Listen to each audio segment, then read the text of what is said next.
Bonjour à tous. La Bourgogne-Franche-Comté continue de perdre des chefs d'entreprise. D'après l'Observatoire de l'emploi des entrepreneurs, 2010 chefs d'entreprise ont perdu leur emploi en 2025 en Bourgogne-Franche-Comté.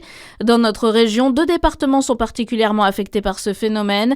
La Saône-et-Loire a perdu près de 432 chefs d'entreprise et la Côte d'Or en a perdu 418. D'après cette étude, les 5 dernières années d'instabilité économique permanente ont fini par épuiser les ressources morales et financières de nombreux dirigeants.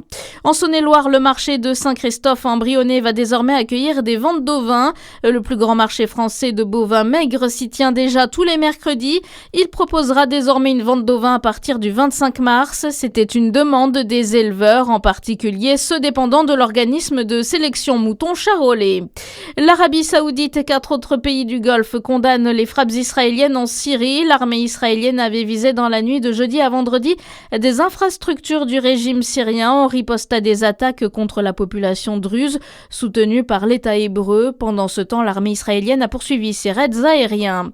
J-1 avant le second tour des municipales. Plus de 1500 maires doivent être élus demain. Depuis hier minuit, les candidats n'ont plus le droit de s'exprimer ni de tracter jusqu'à l'annonce des résultats. 17 millions de Français sont appelés aux urnes demain.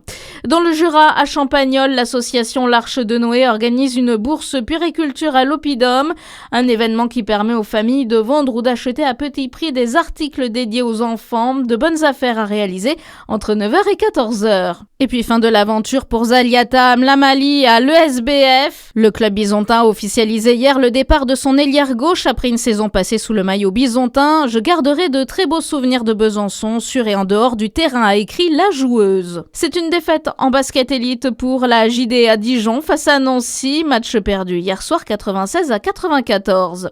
Bonne journée sur Fréquence Plus.